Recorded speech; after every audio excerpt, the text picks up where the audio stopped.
구약성경 열왕기하 25장 22절에서 26절의 말씀을 다 같이 한 목소리로 받들어 읽겠습니다.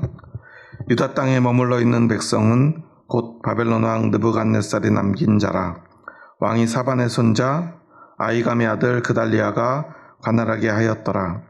모든 군대 지휘관과 그를 따르는 자가 바벨론 왕이 그달리아를 지도자로 삼았다 함을 듣고 이에 느다냐의 아들 이스마엘과 가레아의 아들 요하난과 느도바 사람 다누멧의 아들 스라야와 마아가 사람의 아들 야사니야와 그를 따르는 사람이 모두 미스바로 가서 그달리아에게 나아가매 그달리아가 그들과 그를 따르는 군사들에게 맹세하여 이르되 너희는 갈대아인을 섬기기를 두려워하지 말고 이 땅에 살며 바벨론 왕을 섬기라. 그리하면 너희가 평안하리라 하니라.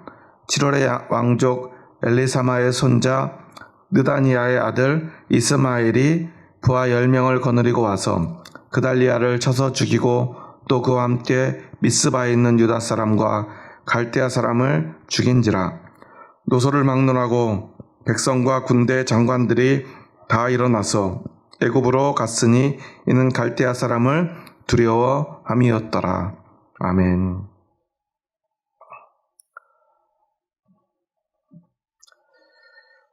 지난 시간에 유다 백성들 가운데 제사장 그리고 부제사장 그리고 성전 문지기 그리고 군사를 거느린 내시와 왕의 시종 그리고 백성을 징집하는 장관 그리고 백성의 대표자들까지 죽임을 당하는 장면을 생각해 보았습니다. 그리고 이제 바벨론은 비천한 백성들만을 유다 땅에 남겨둡니다. 이러한 결정과 시행을 보면 바벨론은 분명히 북이스라엘을 점령하고 그들 모두를 잡아가서 자신의 제국 곳곳에 흩어놓았던 것과는 다른 정책을 펴고 있음을 알 수 있죠. 물론 아마 바벨론의 특징일 수도 있습니다. 바벨론이 아수르보다는 조금 더 그들의 이해관계에 밝은 것일 수도 있어요. 무슨 말이냐면 비천한 백성들을 유다 땅에 남겨놓으면 그들로 하여금 그들이 살던 땅에서 그들에게 익숙한 그 땅에서 농사짓고 이전과 똑같이 그들이 농사의 그 수확물들 그런 것들을 조공으로 풍성하게 바칠 수 있기 때문에 그래요. 그런데 그들을 다 잡아가면요 이 땅에 익숙하지 않은 사람들을 데려다 그곳에 갖다 놔야 됩니다. 그러면 그들은 분명히 농사를 망치거나 유대인들보다 잘하지 못할 것이 분명해요. 그렇기 때문에 분명히 그들은 손해를 봐야 돼요. 그런데 훨씬 더 안전하겠죠. 왜냐하면 자기네 땅에 그들을 모아놓으면 또 언젠가 그들은 또 그들의 힘을 모아서 반란을 일으킬 수 있기 때문입니다.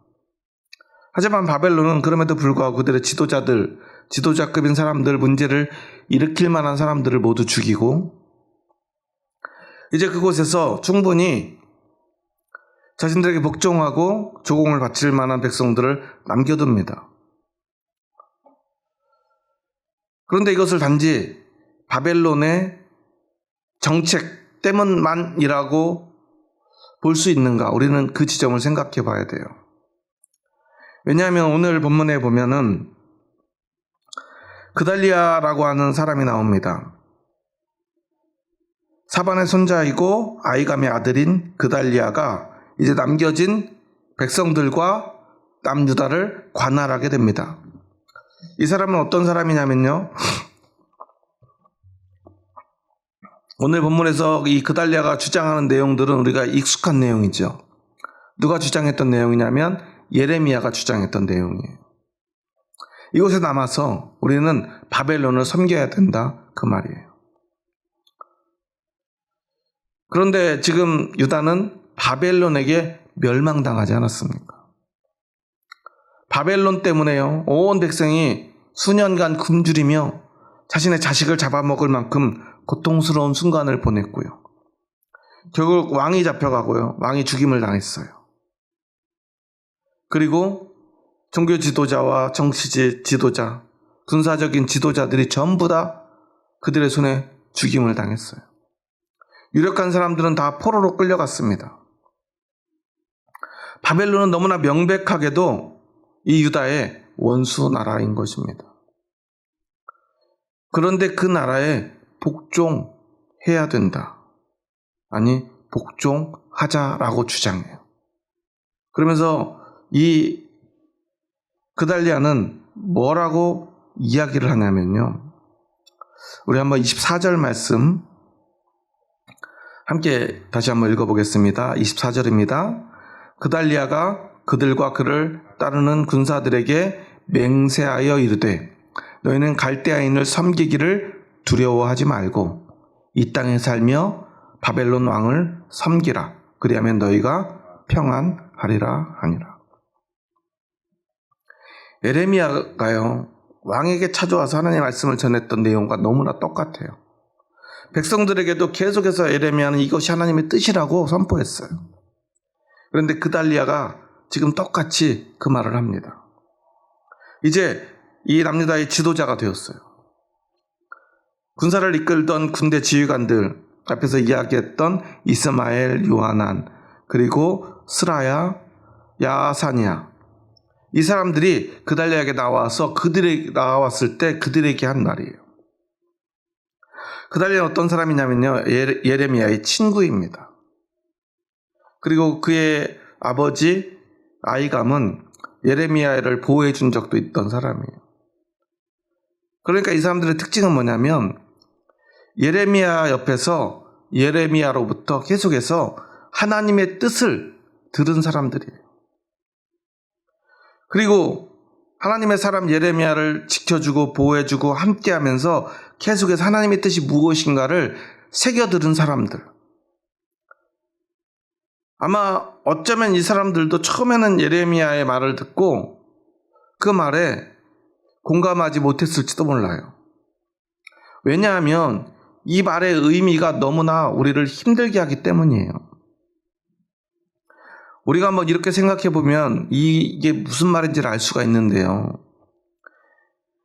1910년 우리나라는 일본에게 나라를 빼앗겼죠. 그리고 많은 사람들이 전쟁에 동원되고요, 어린 소녀들이요, 성노예로 잡혀갑니다. 그런데 어떤 목사님이 국민들에게, 그리고 국가의 지도자들에게 이렇게 외친다고 생각해 보세요. 우리는 일본인을 섬기기를 두려워하지 말고 이 땅에 살며 일본의 왕을 섬겨야 합니다. 오늘 그달리아가 한 말을 그대로 갈대아를 일본어로 바꿔놓으면요, 말이 완전히 달라져요. 그렇지 않습니까?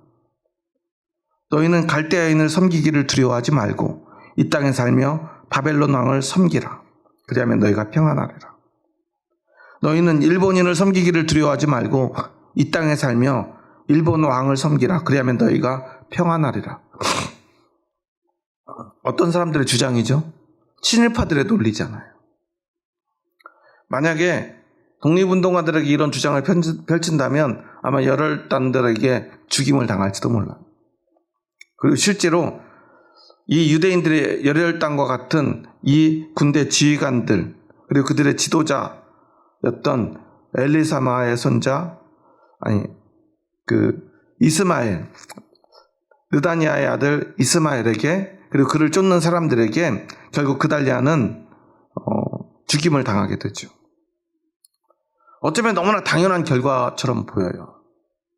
왜냐하면 그 나라와 그 민족을 생각한다면 이 그달리아의 주장은 너무나 잘못되었기 때문에 그래요.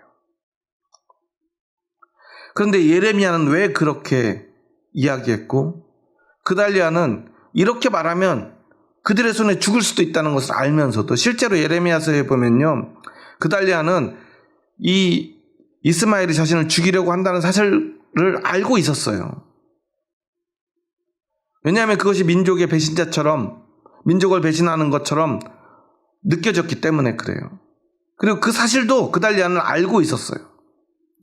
그런데 그는 왜 그럼에도 불구하고 그 이야기를 계속하고요, 그 말 때문에 죽게 되었을까? 우리는 생각해 보아야 된다는 것입니다. 우리가 이것을 이해하려면 무엇을 이해해야 되냐면요, 왜 하나님이 바벨론을 움직여서 비천한 백성들을 아무 힘없고, 전쟁에서는 가장 큰 피해를 당했고, 또한 전쟁이 일어나기 전에도 왕에게, 그리고 수많은 관리들에게, 힘 있는 자들에게, 부자들에게 억압받고 고통받고 가난했던 그 백성들을 이곳에 남겨두셨을까? 그것은 하나님이 그 백성들에게 약속하신 것이기 때문이에요. 처음 이스라엘이 애굽을 떠나올 때 하나님이 그들에게 약속한 것은 무엇이죠? 젖과 꿀이 흐르는 땅을 주시겠다는 것, 그리고 그곳에서 하나님께 제사 드릴 수 있도록 해주시겠다는 것이었어요. 그 말은 무슨 말이냐면요, 하나님은 하나님의 백성에게 가장 그 중요한 약속을 지키시겠다는 거예요. 다른 말로 하면 하나님에게 중요한 것은 이 이스라엘이라고 하는 하나님의 나라가, 그 백성들이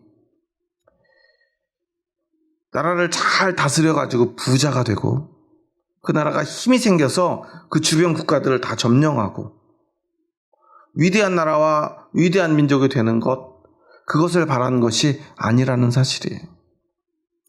하나님이 원하시는 것은요, 너희가 큰 나라 만들지 못해도 내가 너희에게 허락한 이 젖과 꿀이 흐르는 이 땅에서 나를 섬기고 나를 예배하며 나의 백성이 되라는 거예요.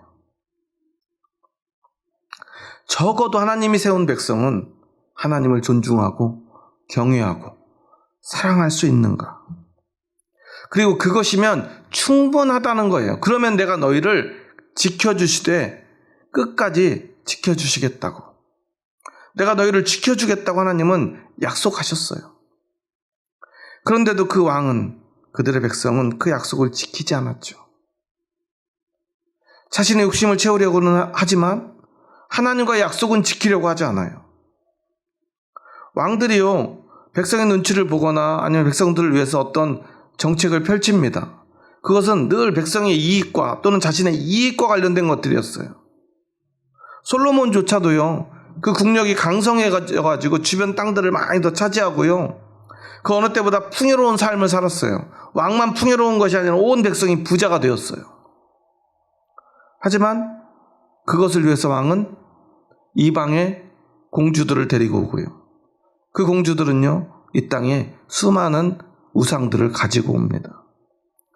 그래서 왕도 또한 그의 왕비들도 그리고 백성들도 우상을 섬기기 시작합니다. 그렇게 풍요로움과 함께 하나님이 아닌 우상을 섬기는 삶이 그들의 일상이 됩니다. 그럼에도 불구하고 하나님은 계속 그 백성에게 경고하시면서 돌이킬 것을, 하나님만을 예배하며 하나님만 경외하며 하나님만 사랑할 것을 가르치십니다. 그래서 때로는 어떤 고통을 허락하시기도 하고요, 그럼에도 불구하고 그들이 다시 한번 하나님께 돌아올 수 있도록 길을 열어주시고 또 시간을 주십니다. 그들이 망해도 여러 번 망했어야 될 수많은 순간들 하나님은 그들을 지켜주세요.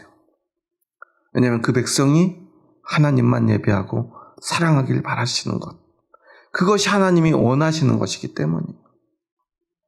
심지어는요, 이제는 도저히 그들을 두고 볼 수 없어서 너희들은 이제 멸망하게 될 거예요. 그런데 완전히 멸망하고 이제 끝나야 될 그 순간에도 하나님은요, 외세로부터 고통받고 또한 내부적으로도 힘 있는 사람들, 권세가 있는 사람들로부터 고통받던 백성들만은 그곳에 남겨둬서 그곳에서 평안하게 살 수 있도록, 즉 바벨론을 섬기면서라도 그곳에서 평안을 누리며 다시 한번 하나님을 예배하고 사랑할 수 있는 그 시간을 한 번 더 허락해 주신 거예요. 원래 아수르든 바벨론이든 그들은 원래 그 사람들을 전쟁에서 이기고 나면 전부 잡아가고 그냥 세계 곳곳에 흩뿌려 놓는 것이 그들의 습성이었어요. 그런데 유다 백성들을 남겨두도록 해요. 어떤 정치적인 또한 경제적인 이득을 위해서겠지만 결국 그것은 하나님이 그렇게 계획하고 허락하신 것이라는 사실이에요. 바벨론으로 하여금 그렇게 하도록 만든 것이라고 저는 믿습니다. 그래서 예레미야에게 계속해서 하나님의 뜻을 왕에게 백성들에게 선포하도록 하신 거예요. 너희는 바벨론을 섬겨라. 그러면 된다. 뭐가 돼요? 나라를 뺏기는데요. 그런데 하나님이 원하시는 것은 그냥 우리가 이 나라 지키는 게 아니야. 하나님의 백성에게 나라는 무엇입니까? 하나님의 백성에게 나라는 외세로부터 이 나라를 지켜내는 것만을 의미하는 것이 아니라는 사실이에요. 그런데 그들에게 중요한 것은 이 나라, 이 성벽, 이 성전을 지키는 것이었어요. 그러니까 그들은요, 다 뺏겼다고, 다 끝났다고 생각해요. 그래서 어떻게든 이 나라를, 이 성벽을, 이 성전을 뺏으려고 했던, 아니 이미 뺏어버린 그들에게 저항하는 것이 이 나라를 지키는 것, 이 민족을 지키는 것이라고만 생각하는데 예레미야는 그게 아니다. 그 땅, 그 성벽, 그 성전이 중요한 게 아니야. 하나님이 아직도 기다리고 계셔. 중요한 건 바벨론을 섬겨서라도 너희가 하나님께로 너희의 마음을 돌이키면 돼. 너희의 믿음을 돌이키면 돼. 너희의 예배를 회복하면 돼. 라고 말씀하고 있는 거예요. 그런데 오늘요, 어떻게 나라를 팔아먹고 친 바벨론 정책으로 매국노가 되어 그들을 섬기라고 말하는가 하면서 의분에 가득 차서 의로운 분노지요. 민족적으로 본다면, 국가적으로 본다면 그달리아야말로, 예레미야말로 매국노예요. 적어도 이 군대 지휘관들인 이스마엘과 요하난과 다누멧과 그 다음에 이 야사니아, 이 사람들에게는요, 그냥 그달리아는 매국노일 뿐이에요. 그들에게는요, 다른 게 보이지 않아요. 눈앞에, 이 땅에 나라만 보입니다. 그런데 믿음의 눈으로 하나님의 나라를 보는 사람들은요, 다른 것이 보이는 거예요.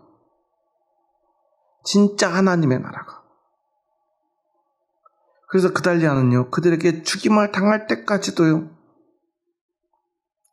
하나님의 나라, 그것을 회복하기 위해서는 우리가 지금 바벨론을 섬기는 게 문제가 아니라고 주장하고 있는 거예요. 무엇보다 하나님의 뜻을 깨닫고 하나님의 음성을 들은 예레미야로부터 하나님의 그 뜻을 듣게 된 그달리아는요, 그것을 지켜내기 위해서 목숨을 걸고 있는 거예요. 물론 그의 죽음의 과정을 보면 그의 실수도 많이 나와요. 인간적으로 얼마나 연약한 사람인가도 드러나요. 그런데 적어도 그달리아는요, 하나님의 뜻이 무엇인가를 알고 그것을 위해서 살았다는 거예요. 저는 바로 그것이 믿음이라고 생각합니다. 우리에겐 세상에 많은 정의들이 있어요. 자기들이 주장하는 어떤 의의가 있습니다. 하지만 그리스도인에겐, 하나님의 백성에게는 세상의 어떤 정의로움보다 중요한 정의는 하나님의 뜻이라는 사실을 기억해야 돼요. 그래서 그달리아는 그 하나님의 뜻을 위해 목숨을 바쳤던 것입니다. 오늘 결과를 보면 어떻게 되냐면요, 결국 이스마엘과 이스마엘을 따르는 그 부하들 10명은 그달리아를 죽이고요. 유다 사람 갈대아 사람을 죽였다라고 그러는데 여기는 아마 이 바벨론 왕이 세운 그 지도자들일 거예요. 바벨론 사람들을 그곳에 남겨두어서 그들이 정말로 잘 이스라엘을, 이 유다 남유다를 이끌어서 바벨론에게 복종할 것인가를 감시할 수 있도록, 그리고 지도할 수 있도록 남겨둔 사람. 그달리아를 그들의 총독처럼 세워놓은 거니까요. 옆에서 그 일도 돕고 아마 감시도 할 수 있도록 남겨둔 사람들을 모조리 죽인 것 같아요. 그로 말미암아서 26절에 어떤 일이 벌어지냐면요. 함께 읽겠습니다. 26절입니다. 노소를 막론하고 백성과 군대 장관들이 다 일어나서 애굽으로 갔으니 이는 갈대아 사람을 두려워함이었더라. 결과는 뭐예요? 남겨진 백성과 그 군대 장관들이요, 애굽으로 돌아가는 것이었어요. 계속해서 왕들은요, 애굽의 그 군사력을 믿고 그들과 연합해서 바벨론에 맞서 싸우려 했어요. 그런데 애굽은 어떤 곳이죠? 하나님이 그곳에서 출애굽시켰던 나라. 왜 그러냐면 그곳은 세상의 온갖 우상들로 가득한 나라였어요.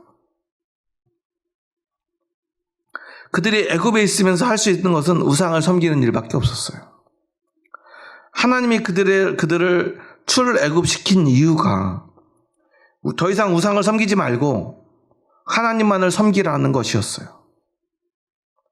그런데 나라를 뺏기게 되었다고 다시 그곳으로 돌아갑니다. 그들과 손잡으려 합니다. 그들을 의지하려 합니다. 하나님이 가장 싫어하는 것으로 나라를 지키려고 하고 있는 거예요. 하나님에게 중요한 것, 하나님의 백성에게 중요한 것은 나라를 지키는 것도 물론 중요하겠지만 하나님을 섬기고 의지하는 거예요. 하나님을 경외하고 하나님을 사랑하는 거예요. 그런데 나라를 지키겠다고요? 하나님이 가장 싫어하는 우상을 섬길 수밖에 없었던 그곳으로 돌아가는 것, 애굽으로 돌아가는 것, 애굽과 손잡는 것. 하나님은 단 한 번도 하나님의 백성들에게 애굽과 손잡는 것을 허락하신 적이 없어요. 그리고 가장 결정적으로 애굽은 그들의 바로 곁에 있죠. 바벨론은 저기 멀리 있습니다. 하나님이 왜 바벨론을 섬기라고 했을까 생각해 보면요, 바벨론이 세운 정책들을 보면 이 유다에게 자치를 계속해서 허락해줘요. 그들이 하나님을 어떻게 예배하든 그들이 신앙이 어떠하든 그런 건 중요하지 않아요. 바벨론이 원하는 것은요, 우리에게 복종하라는 것 뿐이에요. 그리고 그 복종의 의미로 너희들의 조공을, 너희들의 먹을 것을, 농사 지은 것들, 좋은 것들을 갖다 바치라는 거예요. 그리고 내가 너희들의 왕이라는 사실을 너희들이 인정하라는 것. 너희는 우리한테 이제 완전히 패배했고 너희들이 우리한테 복종하기만 하면 내가 너희들의 모든 그 외적인 것들은 그냥 허락해 주도록 하겠다는 거예요. 남겨두겠다는 거예요. 그냥 놔두겠다는 거예요. 애굽과 바벨론의 가장 결정적인 차이예요. 애굽을 따르면요, 이스라엘 백성들은요, 필연적으로 우상을 섬기게 되어 있는데요, 바벨론을 섬기면요, 그들은 하나님을 섬길 수 있는 자유가 허락된다는 사실이에요. 하나님이 이 모든 것들을 아시고요, 그 백성들에게 지금 너희들의 현실 속에서, 국제 정세 속에서 너희들에게 가장 중요한 것이 무엇인가를 잊어버리지 않고 그것을 지켜내는 길이 무엇인가를 가르쳐주고 있는 거예요. 그러니까 지금은 너희가 이 바벨론 사람들, 이 갈대아 사람들을 섬기면 돼. 그들에게 복종하고 항복해. 그러면 두 가지 중요한 이익이 생기는데, 첫째는 백성들이 죽지 않을 수 있었어요. 하나님은요, 하나님의 백성들을요, 살리려고 애쓰신 거예요. 그리고 그거보다 더 중요한 것, 그래서 그 백성들이 이 바벨론이라고 하는 나라에 굴복하더라도 그 믿음을 지켜내기를 원하셨던 거예요. 그러면 너희는 나라도 망하지 않을 수 있고 백성도 죽지 않을 수 있고 그래가지고 그것을 통해서 너희는 계속해서 나를 섬길 수 있는데 너희가 바벨론의 속국이 되더라도 나를 섬기는 하나님을 섬기는 나라 백성으로 살아간다면 그 나라는 하나님의 나라입니까? 아닙니까? 하나님의 나라죠. 하나님의 나라가 무엇인가를 이 예언을 통해서 이 예레미야를 통해서 그리고 오늘 그달리아를 통해서 분명하게 말씀하고 계시는 거예요. 너희가 바벨론 섬기는 거 두려워하지 마. 괜찮아. 바벨론은 너희의 신앙을 억압하지 않을 거니까. 너희는 하나님을 예배할 수 있어. 하나님을 섬길 수 있어. 그럼 너희는 하나님의 백성으로서 남아있는 거야. 괜찮아. 하나님이 말씀하셨어요. 그럼 하나님의 백성은 누구의 말을 따라야죠? 하나님의 말씀을 따라야죠. 그런데 그들에게는요, 하나님의 백성이라고 하는 자의식은 자기들의 마음속에 가득 차 있는데 하나님의 이 음성은 중요하지 않았어요. 예레미야에게 무슨 말이야 그게. 우리가 바벨론에게 나라를 뺏기면 다 뺏기는 거지. 그런데 예레미야는 말합니다. 아니야, 다 뺏기는 게 아니야. 바벨론에게 순종하면 우리가 평안할 수 있다니까. 보통 히브리인들이 사용하는 평안이라고 하는 단어는 어떤 단어죠? 샬롬이죠. 샬롬은 하나님이 통치하시는 전 우주적 평화를 의미해요. 즉 샬롬이라고 하는 것은 그곳에 그 땅에 그 백성의 주인이 하나님이 되는 상태, 하나님이 왕이 되는 그 상태는 그들에게는요 샬롬입니다. 그러니 너희가 평안하리라, 이 말은 바벨론에게 너희가 복종해도 무릎 꿇어도 부끄럽지만 여전히 이 나라는 샬롬이야. 하나님이 왕이야. 그러니 하나님이 괜찮대. 그런데 백성들이 뭐라 그래요? 아니야, 안 괜찮아.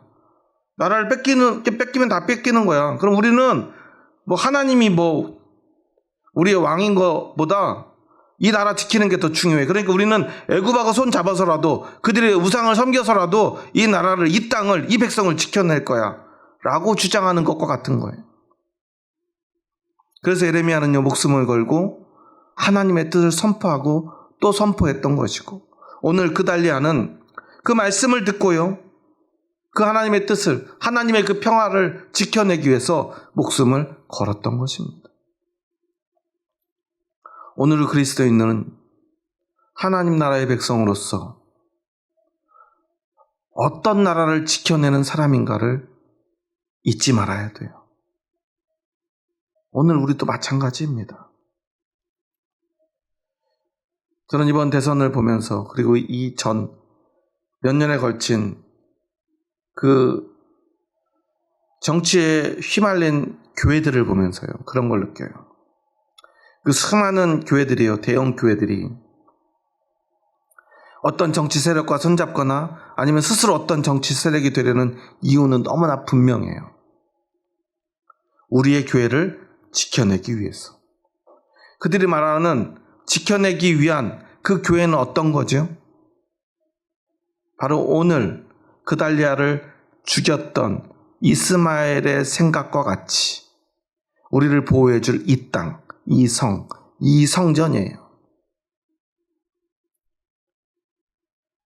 그것을 다 뺏긴다면 우리가 하나님을 섬기는 이 전 우주적 샬롬, 그것은 아무 의미 없다고 주장하는 것과 같아요. 그러니 이 나라를 공산주의자들, 그들이 주장하는 거죠. 지금 이번에 아마 이재명 대통령이 당선이 된 것 때문에 낙심하고 있는 그 기독교인들이 굉장히 많을 거예요. 왜냐하면 수많은 대형교회 목사님들이 이재명을 빨갱이라고, 그래서 이재명이 대통령이 되는 순간 한국 교회는 이제 완전히 망할 거라고. 왜냐하면 그 사람이 빨갱이이기 때문에 이제 이 나라는 공산국가가 되고, 그래서 공산주의자들에게 과거 6.25 전쟁 때 박해를 받았던 것처럼 교회는 박해받을 것이고, 이재명과 민주당 그들이 주장하는 이 동성애 찬성법, 차별금지법을 통과시켜가지고 목사들이 전부 다 동성애자들을 반대하는 설교하다가 다 잡혀서 감옥에 갈 것이라고 주장했기 때문에 이제 목사들도 다 감옥 가고요. 교회 건물도 다 사라지고요. 불태워질 거라고 그들은 생각했을 거예요.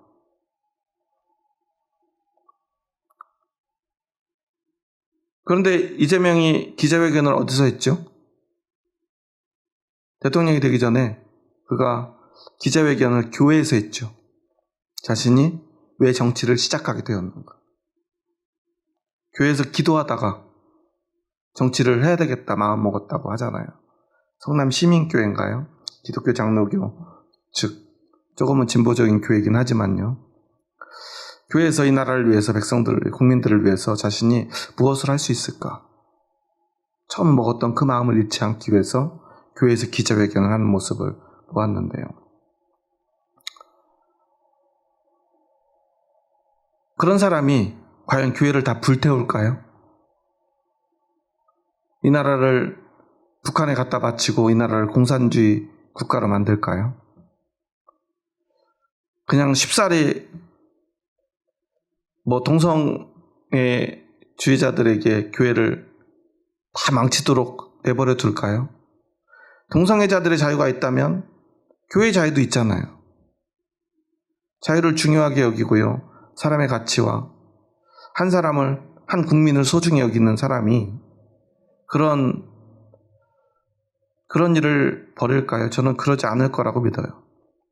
그런데 여기서 중요한 것은 설사 그런다 하더라도 우리 교회가 지켜내야 될 것은 공산주의로부터 이 교회 건물을 지켜내고요. 어떤 특정 성을 지지하는 사람들로부터 목사님들이 감옥 가지 않도록 지켜내는 것, 그것이 교회를 지키는 것이 아니라는 사실이에요. 진짜 우리가 지켜야 될 것은요, 그런 게 아닙니다. 진짜 지켜내야 될 것은 그 땅, 그 성벽, 그 성전이 아니라는 사실이에요.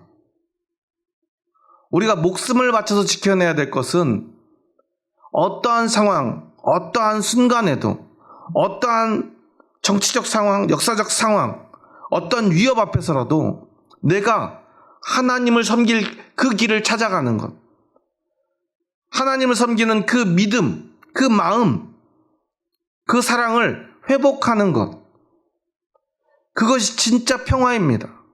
하나님이 원하는 평화이고 하나님이 우리에게 주시는 평화예요. 저는 오히려 과거에 두려움 없이 공산주의에 맞서 그들의 총칼 앞에서도 교회 문을 다 걸어 잠그고 그곳에 불을 지르고 그곳에서 찬송과 기도밖에 할 수 없는 상황 속에서 서로를 끌어안고 불타 죽었던 그 모든 순간에 그곳에 진짜 하나님의 평화가 임했다고 믿어요. 왜냐하면 그 두려움도 그 죽음도 그들의 평화를 가로막지 못했기 때문이에요. 그 평화는 하나님을 섬기는 평화, 하나님만을 왕으로 섬기는 평화예요. 그곳에는 분명히 하나님이 임하셨을 것이고 하나님이 임하셔서 좌정하는 그곳이 바로 하나님의 나라예요. 그리고 그곳에서 하나님의 다스림만을 받는 사람들이 하나님의 백성이죠. 내가 수십 년 동안, 아니 우리가 수십 년 동안 읽어놓은 이 건물, 이 교회, 이 체제, 이것들을 지켜내기 위해서 세상의 어떤 권력과 손잡으려 하는 것, 그것은 오늘 그달리아를 죽이고 애굽으로 달려간 그들과 무엇이 다르단 말입니까?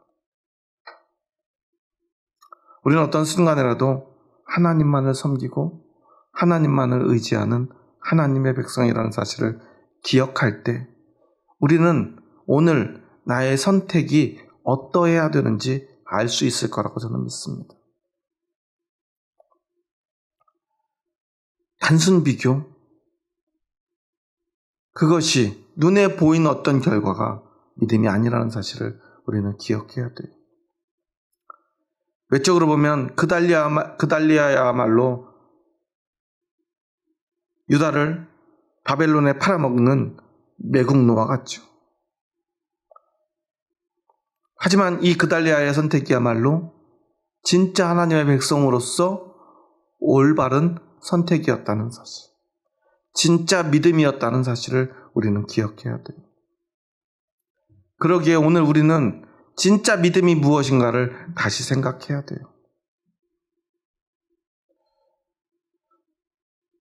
아마도 제가 우리 교회들이, 이 보수적인 교회들이 주장하는 것처럼 어떤 특정 정당이, 보수 정당이 집권하지 않으면 교회가 망한다는 주장에 반박을 하면 아마 저에 대해서도 빨갱이라고 말하는 사람이 있을지도 모르겠어요. 실제로 그렇게 말하는 사람을 본 적도 있고요. 그런데요, 우리는 진짜 믿음이 무엇인가를 조금 더 깊이 들여다볼 수 있어야 한다는 거예요. 우리는 누구나, 성경을 읽는 사람이라면 누구나 이 그달리아를 죽인 이스마엘이 옳다고 말하는 사람은 없을 거예요. 하나님의 뜻을 전한, 바벨론을 섬기라고 말한 에레미야가 잘못되었고, 시드기야나 아하시야가 옳다고 말하는 사람은 없을 거예요. 애굽을 등에 업고 바벨론과 맞서 싸우려고 했던 그것이 하나님의 뜻에 반하는 것이다 라는 것을 부정하는 사람은 없을 거예요. 그러면서 정작 한국 교회는 어떤 길을 가고 있지요? 에레미야의 길이 아니라 오늘 그 하나님으로부터 버림받은 그 마지막 유다의 왕들의 길, 그 길을 따라가고 있지 않습니까? 문제는 그러면서도 자신들이 예레미야라고 착각하고 있다는 거예요. 스스로가 선지자라고 주장한다는 거예요. 예레미야 시절에도요, 수많은 거짓 선지자들이 자신이 진짜 선지자라고 주장했어요. 하지만 자신이 그것을 주장한다고 그것이 신앙이 되지는 않습니다. 자신들이 주장한다고 그것이 진짜 믿음이 되지는 않습니다. 진짜 하나님의 음성, 그 음성을 듣고 하나님의 뜻을 따라가야죠. 우리 기독교인들은 무엇을 따라야 되는가? 물론 전통적으로요, 보수적인 신앙을 지지하면 교회가 부흥이 돼요. 실제로 한국 교회 대부분 대형 교회는 다 보수화되어 있어요. 왜냐하면 보수적인 신앙과 보수적인 정치 성향을 이야기하면 보수적인 성도님들이 모여서 많은 헌금을 해요. 대체로 그래요. 정치 집단들도 그렇고요, 교회도 그래요. 보수적인 사람들을 모으는 사람, 보수적인 주장을 하는 성직자들은요, 대부분 부자가 돼요. 왜냐하면 돈 많은 사람들이 대부분 보수적이기 때문이에요. 그런데 그런 보수적인 것들이 다 잘못된 것은 아니지만 그 보수화가 정치 세력이 되고 그 보수적인 생각이 나의 유익과 나의 이익을 대변하고 우리의 이익만을 위해서 우리의 신앙이 변질되는 순간, 그것은 더 이상 하나님의 뜻보다 내 이익이 더 중요해진, 썩어버린 종교 집단으로 전락하기 때문에 우리는 그것을 경계해야 되는 거예요. 우리는 진보냐 보수냐 가지고 많이 싸웁니다. 교회는 진보냐 보수냐, 보수가 기독교적이냐 진보가 기독교적이냐 가지고 막 싸워요. 보수가 기독교적인 것도 아니고요, 진보가 기독교적인 것도 아니에요. 어떤 상황에서 어떤 것이 하나님의 뜻이냐를 묻는 게 기독교적인 것이죠. 때로는 보수적인 것이 하나님의 뜻일 때가 있어요. 때로는 진보적인 것이 하나님의 뜻일 때가 있어요. 보수냐 진보냐, 이게 무슨 뜻인지도 모르고 사람들은 어떻게 기독교가 진보일 수 있느냐, 이런 이야기를 하는데요. 보수와 진보를 나누는 가장 중요한 기준은 변화냐 아니면 지금 이 상태를 유지하느냐, 이 차이일 뿐이에요. 그럼 지금 내가 하나님을 잘 섬기고 어떤 외적 어떤 위기도 없다면 교회는 너무나 당연하게 보수화되는 거예요. 그리고 그것이 하나님의 뜻인 경우가 많아요. 왜냐하면 지금처럼 하나님을 잘 섬기면 돼요. 변화할 이유가 없어요. 그런데 내가 오늘 하나님을 제대로 하나님의 뜻대로 섬기지 못하고 있다면 교회는 진보적으로 변해야 됩니다. 돌이켜야 돼요. 변화돼야 돼요. 지금 내가 가지고 있는 것 포기하고요. 하나님 앞에 돌이켜서 나아가야 돼요. 그렇기 때문에 예수님 당시에 하나님의 뜻은 무엇입니까? 진보적인 거예요. 뭘 보면 알 수 있냐면 예수님이 이 땅에 오셔서 처음 하신 그 일성이 무엇이냐면 회개하라. 하나님의 나라가 가까웠느니라. 회개는 돌이키는 거예요. 이게 바로 진보적인 것이죠. 돌이키는 것. 이대로 그냥 가면 안 되고 그것을 바꾸는 것입니다. 지금 이대로 있으면 안 된다고 하는 것이 바로 진보적인 거예요. 가난한 사람을 위한 것도 아닙니다. 부자를 위한 것도 더더군다나 아니겠지요. 진보는 변화해야 된다라는 주장이에요. 보수는 변화되지 말자는 주장이에요. 그래서 대체로 부자들은 보수를 지지할 수밖에 없어요. 왜냐하면 내가 지금 이미 부자가 되었기 때문이에요. 가난한 사람들은요, 전반적으로 진보적인 생각을 가질 수밖에 없어요. 왜? 이대로 나는 가난하니까. 부자가 되고 싶으니까. 변해야 나에게도 기회가 오니까. 그러기에 진보가 오르냐 보수가 오르냐 이것은 의미 없는 거예요. 누가 나에게 이익이 되냐 일 뿐이죠. 그런데요, 예수님이 이 땅에 오셔서 진보적인 이야기를 하셨으니까 기독교는 진보다? 그것도 아니에요. 실제로 해방신학을 한 사람들은요, 예수님은 해방신학자다라고 주장해요. 즉 아주 극좌, 급진적인 진보주의자, 그래서 교회는 진보주의다라고 주장해요. 하지만 그렇게 말할 수 없어요. 왜냐하면 오늘 우리가 온전히 하나님 앞에 회개하고요, 하나님만 섬기게 된다면 더 이상 우리에게는 다른 변화가 필요 없기 때문입니다. 그곳에서는 하나님의 나라가 이루어지고요, 하나님이 주는 평화가 이루어지고요, 그래서 그곳에는 하나님의 사랑이 넘치고요, 고아와 과부와 가난한 자와 나그네들을 섬기고요, 사랑하고 돌보고요, 서로 화합하고 연합해서 온전한 하나님의 나라가, 하나님의 생명이 차고 넘치는 나라가 되었는데 그것을 바꿔야 됩니까? 바꿔서는 안 되죠. 그런 나라는 보수적이어야 합니다. 변화되지 말아야 합니다. 그렇게 살면 됩니다. 그런데 그곳에서 언제든 하나님의 뜻이 변질되어 하나님의 뜻대로 살아가지 못한다면, 자신의 이익만 위해 살아간다면 그곳에는 다시 한번 주님의 선포가 선포되어야 돼요. 회개하라, 천국이 가까웠느니라. 돌이켜야만 그곳에 하나님의 나라가 임한다라고 말이죠. 중요한 것은 하나님의 뜻, 하나님의 기준. 내가 오늘 이곳에서 온전히 하나님을 섬기고 있는가? 어떻게 하는 것이 하나님을 섬기는 길인가? 수많은 교회들이요, 두려움에 빠져 있어요. 교회가 망할 거라는 두려움. 그래서 특정 정치 집단을 자꾸 지지하거나, 아니면 우리가 정치 세력화해서 우리가 힘을 얻어서 우리 것을 뺏기지 말아야 된다라고 주장합니다. 이것이 바로 하나님의 뜻은 저버리고 나의 이익에 따라서 교회를 움직이는 불신앙입니다. 교회는요, 하나님의 나라는요, 언제든 내 모든 것을 다 빼앗기더라도 하나님을 섬길 그 길을 찾아가는 거예요. 출애굽의 모습이 그랬습니다. 그들에게 출애굽은 어떤 거냐면요, 그 알량한 종으로서의 삶도 포기해야 되는 것이었어요. 그들이 왜 그토록 광야에서 불평과 불만으로 살았냐면, 그래도 종으로 살 때는 고기도 먹을 수 있었고, 거기서 성경에 기록한 대로 마늘도 먹고 파도 먹을 수 있었어요. 그래도 편하게 살 수 있었어요. 죽지는 않을 것 같았어요. 그런데 그것을 잃어버렸어요. 그러니까 그들이 화가 나는 거예요. 그런데 하나님은 그거 별것 아니라고 말씀하지 않았어요. 하지만 그것을 버려야 된다 말씀하셨던 거예요. 처음에 모세가 가서 하나님이 우리를 이곳에서 건져주실 거야, 사람들이 다 찬성하지 않았어요. 그러다 우리 다 죽어. 네가 뭔데 우리 다 죽이려고 그래. 이랬지. 와, 하나님 우리를 구원해 주신답니다. 다 따라갑시다. 그러지 않았어요. 왜냐하면 버릴 게 너무나 많았기 때문에 그래요.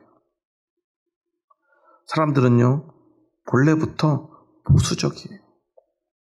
이번에 우리 대선을 보면 알 수 있잖아요. 내란을 일으키고요, 군대를 동원했는데 그것에 적극 지지했던 대통령 후보가 40% 넘는 지지를 얻잖아요. 어떻게 그럴 수 있죠? 사람들은 그래도 보수적이기 때문에 그래요. 변화가 두렵기 때문에 그래요. 그게 우리의 본성이에요. 그게 우리의 죄성이에요.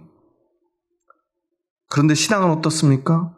그것을 포기하고 하나님을 위해서 그 두렵고 떨리는 모든 걸 잃어버릴 것 같은 그 모든 순간들을 견뎌내는 것입니다. 그래서 그들은요, 그것들을 버리고 광야로 가야만 했던 거예요. 하나님이 원하는 것은 척과 꿀이 흐르는 땅이 아니라 그것이 어디이든 하나님을 예배하는 곳, 하나님을 예배할 수 있는 백성을 원하시는 거예요. 오늘 나는 어떤 길을 선택하는 사람입니까? 내가 지금 가지고 있는 이것을 지켜내기 위해 목숨을 거는 사람입니까? 아니면 그 모든 것을 다 잃더라도 하나님만을 예배하고 섬기기를 원하는 사람입니까? 교회는 언제라도 하나님의 백성으로서 하나님을 섬기기 위해서 내가 얼마를 쌓았든, 얼마나 많이 모았든, 얼마나 높이 쌓았든 언제라도 그것을 포기하고 하나님을 섬기는 광야로 갈 수 있는 사람들. 오늘 그달리아처럼 바벨론에게 나라를 빼앗기더라도 하나님을 섬길 수 있는 그 길을 찾아가는 것, 그것이 바로 믿음인 것입니다. 오늘 여러분에게는 그 믿음이 있습니까? 하나님이 우리에게 원하는 것은 오직 그 믿음 하나뿐입니다. 그런데 그 믿음이 너무나 우리를 힘들게 하고 두렵게 하죠. 하지만 그 힘들고 두려운 그 모든 순간이 지나고 그 믿음은 반드시 우리에게 생명이 되고 우리에게 축복이 되고 영광이 되고 무엇보다 영원토록 하나님 우리의 왕이 되는 영원한 샬롬이 우리의 것이 되는, 우리에게 가장 큰 축복이 될 줄 믿습니다. 오직 그 믿음을 의지하는 저와 여러분 될 수 있기를 주님의 이름으로 축원합니다. 기도하시겠습니다. 하나님 감사합니다. 저희 부족하고 연약한 자들 사랑하셔서 저희들을 주님의 뜻 가운데로 불러주시니 감사합니다. 하나님은 우리를 하나님의 백성으로 하나님의 나라로 부르셨는데 오늘 우리는 무엇을 하고 있습니까? 이 나라 이 민족을 사랑하셔서 우리에게 하나님의 나라를, 하나님의 교회를 허락하셨는데 오늘 우리의 교회들은 어디로 가고 있습니까? 오늘 이 그달리아의 죽음을 바라보며 하나님의 뜻이 무엇인가를 다시 한번 가슴에 새깁니다. 하나님의 뜻을 아는 사람들은 오히려 이렇게 억울한 죽음을 당하고 맙니다. 세상의 정의와 공의를 외치며 자신의 주장을 관철시키기를 원하는 사람들은 힘을 가지고 있습니다. 그들은 하나님의 뜻조차도 저버리며 자신들의 정의를 주장하는 사람들입니다. 오늘 어쩌면 한국 교회가 하나님 앞에서 자신들의 정의를 외치며 하나님의 뜻을 저버리고 있지 않은지 다시 한번 돌아봅니다. 저희들의 어리석음을 용서하여 주시옵소서. 그리고 오직 나의 유익과 이익이 아니라 나의 땅, 나의 성을 지키기 위한 욕심, 그것을 내려놓고 어떠한 순간에라도, 어떠한 곳에서라도, 어떠한 상황에서라도 하나님만 섬기는 그 길, 그 믿음의 길 갈 수 있는 저희들 되게 하여 주시옵소서. 오직 그 믿음의 길을 선택할 수 있는 저희들 되게 하여 주시옵소서. 예수님의 이름으로 기도합니다. 아멘.